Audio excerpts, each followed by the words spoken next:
بهلول رو دعوت کردن تو میدون روستا برای سخنرانی.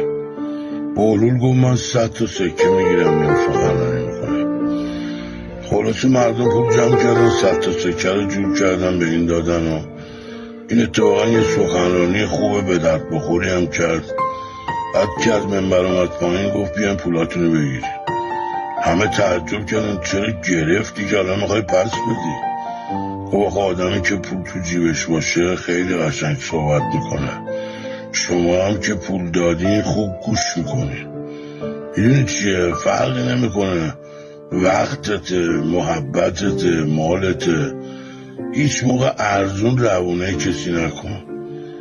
یه قصابی که گوشت ارزون بده همه میگن یا گوشت الاغه یا گوشت سگه.